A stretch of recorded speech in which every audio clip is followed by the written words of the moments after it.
Hello friends, आज की हमारी कहानी का टाइटल है not possible to please all. सबको खुश कर पाना आसान नहीं है, संभव नहीं है। प्लीज़ का मतलब यहाँ पर खुश करने से है, न कि कृपया। कई बार आप बोलते हैं ना कृपया, रिक्वेस्ट करते हैं तभी यूज़ करते हैं, नहीं, प्लीज़ का मतलब खुश करना भी होता है। ठीक है, तो आइए कहानी की शुरुआत करते हैं। एक बार नसरुद्दीन और उसका बेटा अपने गधे के साथ बाजार के लिए निकले। Once Nasruddin and his son set off. Set off का मतलब होता है लेफ्ट फॉर, लेफ्ट फॉर रवाना होना। तो कहाँ के लिए रवाना हुए? To market with your donkey walking beside them, जो अपने गधे के साथ जो उनके बगल में पैदल पैदल चल रहा था, यानी चल रहा था। रास्ते में वे लोगों के झुंड के पास से गुजरे। तो चलते चलते कुछ लोगों का जो ग्रुप ऑफ पीपल उनको मिला, कुछ लोगों का झुंड मिला, जिसको आप बंच ऑफ पीपल भी कह सकते हैं। तो उसके लिखेंगे ऑन दियर वे, रास्ते में। ऑन दियर वे का मतलब रास्ते में। They passed by a bunch of people. Passed by का मतलब है गुजरना। ठीक है, वो लोगों के ग्रुप के पास से गुजरे, झुंड के पास से गुजरे।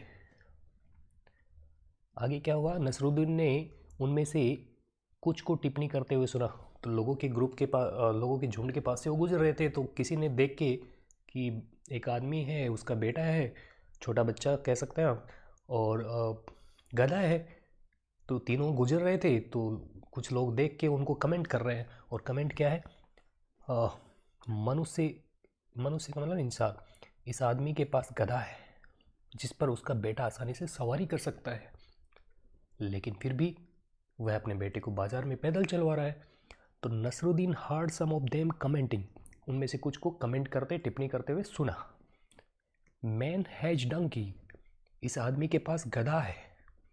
विच हिज सन कुड राइड, जिस पर उसका बेटा सवारी कर सकता है आसानी से। एंड यट, यट का मतलब तो भी। He is making his son walk all the way to market, पूरे मार्केट में उसको पैदल चलवा रहा है ना, गधा है, उसको यूज नहीं कर रहा। ये सुनकर नसरुद्दीन ने अपने बेटे को उठाकर गधे की पीठ पर बैठा दिया। क्या करता बेचारा? Hearing this Nasruddin picked up his son and seated him on the back of donkey, गधे की पीठ पर बैठा दिया। ये सुनकर, लोगों के कमेंट सुनकर उसने किया। इसके बाद वे कुछ देर तक टहलते रहे, जब तक कि वे दुकान के बाहर चाय पीते हुए कुछ बैठे बैठे लोगों के एक समूह के पास से नहीं गुजरे। इसके बाद उसने अपने बेटे को गधे पे बैठाया, फिर थोड़ी देर चले, तो फिर एक और लोगों का ग्रुप वहाँ पर जो दुकान के पास बैठकर चाय पी रहे थे मिला। तो इसको इंग्लिश में लिखा है after this day. After this का मतलब ये जो ऊपर घटना हुई, उसने कुछ लोगों को सुना और फिर उसको अपने बेटे को बैठा दिया। तो उसके बाद क्या हुआ? After this they continued their walk, उन्होंने अपनी यात्रा प्रारंभ जारी रखी। फॉर अ वाइल, कुछ देर तक। अनटिल, कब तक? अनटिल का मतलब जब तक कि नहीं।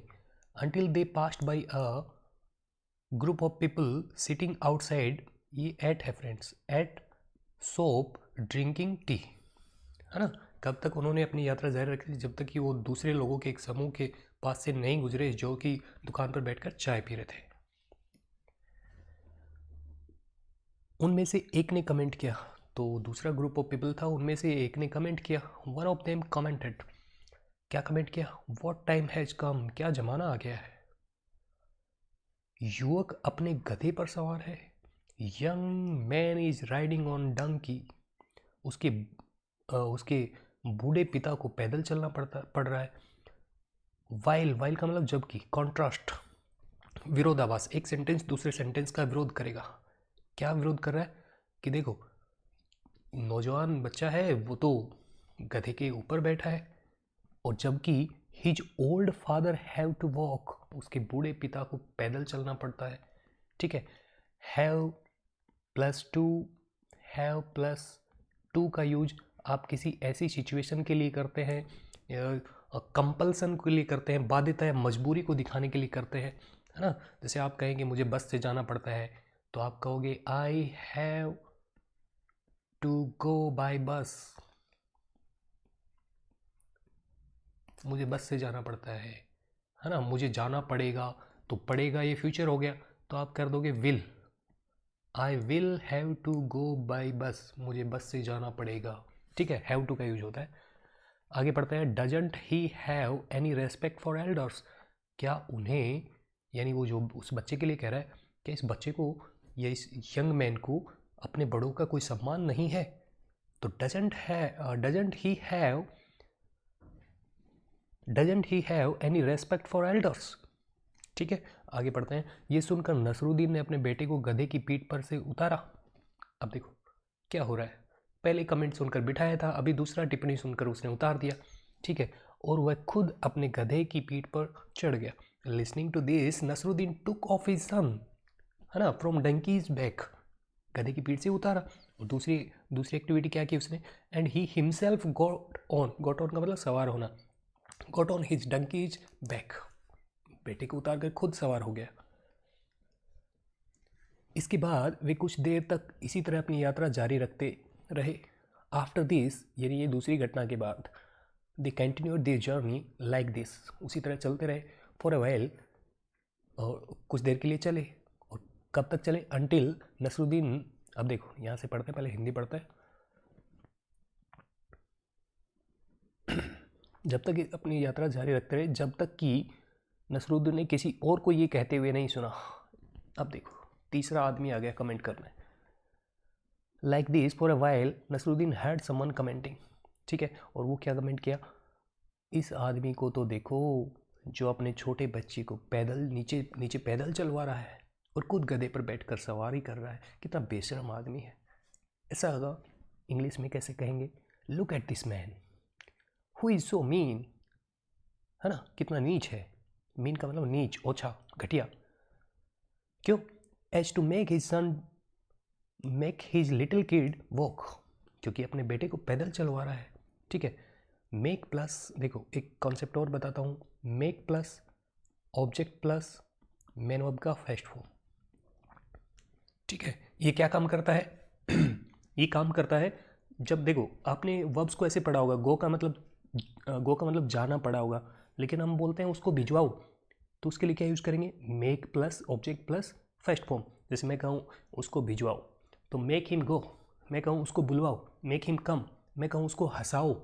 देखो हंसने का मतलब तो क्या होता है, लाफ, लेकिन हंसाना तो उसके लिए फिर मेक का यूज होगा, मेक हिम लाफ, उसको हंसाओ। मैं कहूँ उसको रुलाओ, make him weep, make him cry. ठीक है, तो ये कॉन्सेप्ट है। And he himself is riding on donkey, और खुद गधे पर बैठकर राइड कर रहा है। हाउ सेमलेस, कितना घटिया आदमी है, कितना बेशरम आदमी है। तभी नसरुद्दीन ने अपने बच्चे को उठाया। अब देखो नसरुद्दीन लोगों की सुनकर क्या क्या कर रहा है। तभी नसरुद्दीन ने अपने बच्चे को उठाया और उसे अपने सामने गधे की पीठ पर बिठा लिया। यानी पहले बच्चा बैठा था, बच्चे को उतारा गया, बाप बैठा, बाप भी अब तीसरा कमेंट सुन के क्या हुआ, यानी बाप भी बैठा है, बच्चा भी बैठा है। राइट देन, तभी Nasruddin picked up his child, अपने बच्चे को उठाया, and seated him in front of का मतलब के सामने, ऑफ हिम खुद के सामने, ऑन डंकीज बैक गधे की पीठ पर, एंड कंटिन्यूड देयर जर्नी, और अपनी यात्रा को जारी रखा। वे लोगों के एक अन्य समूह के पास से गुजरे। They passed by another group of people, जहां नसरुद्दीन ने कुछ लोगों को ये कहते हुए सुना, where Nasruddin heard some people saying, क्या कहते हुए सुना, ये पिता और पुत्र कितने क्रूर हैं। How cruel are these father and सन, जो एक गधे पर इस तरह बोझ डालते हैं। How cruel are these father and son to overload a donkey like that, उन्हें बेचारे जानवर पर कोई दया नहीं है। They have no mercy on poor animal, है ना, पुअर का मतलब बेचारा, मर्सी यानी दया, दया। सभी टिप्पणियों से निराश नसरुद्दीन और उसका बेटा गधे से उतर गए और गधे को अपनी पीठ पर लादने का फैसला किया। Frustrated by all the comments, Nasruddin and his son got off the donkey. got off का मतलब, got on का मतलब सवार होना, got off का मतलब नीचे उतरना। ठीक है, frustrated यानी निराश, हताश, परेशान, donkey, and decided to carry donkey on his back. अब देखो कितनी दया दिखा रहा है, गधे को ही अपनी पीठ पे लाद लिया। अब देखो, अब बोलो लोगों तुम क्या बोलोगे। After great effort Nasruddin manage to get donkey on his back, बड़ी मशक्क़त के बाद नसरुद्दीन ने गधे को अपनी पीठ पर बैठा लिया। और इसी तरह यात्रा जारी रखी and continued journey like that. बाजार जाते समय नसरुद्दीन को पीठ पर गधा लिए देख सब लोग हंसने पड़े। हंसना था, मुझे अभी हंसी आ गई थी। On the way to market everyone was laughing at them seeing Nasruddin carrying donkey on his back.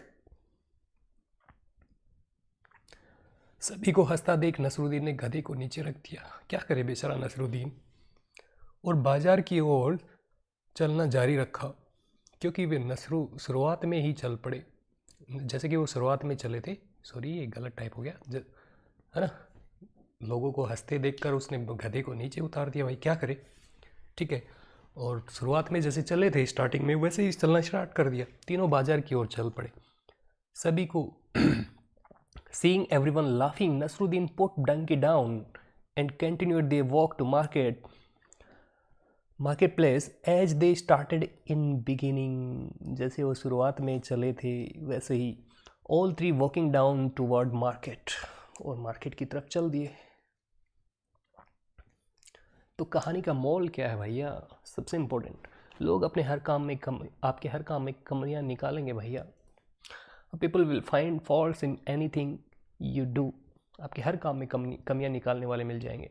सभी लोगों को खुश करना संभव नहीं है, संभव नहीं है। It is clearly not possible to please all people. ये बेहतर है कि आप वह करें जो आप जानते हैं, जो आप करना चाहते हैं कि सही है, और परमेश्वर को प्रसन्न करें जो भगवान के लिए अच्छा हो। It is better to do what you know is right and please God. Please का मतलब खुश करना। किसको? गॉड को। गॉड को खुश करें, भगवान को खुश करें। आप कमेंट में ज़रूर बताइए, अच्छे अच्छे कमेंट करके आप मुझे खुश कीजिए, ताकि मैं नेक्स्ट स्टोरी ऐसे ही आपके लिए सामने लेके आता रहूं। मैं नॉवल की भी शुरुआत कर सकता हूं यदि आपके कमेंट्स और लाइक्स आते रहेंगे तो, ठीक है। एक अच्छा नॉवल भी हम स्टार्ट कर सकते हैं इसी तरह हिंदी में ट्रांसलेट करते हुए। और स्टोरीज यदि आप रीड करना चाहते हैं तो आप मेरा टेलीग्राम चैनल ज्वाइन कर सकते हैं, link in the description. Thank you.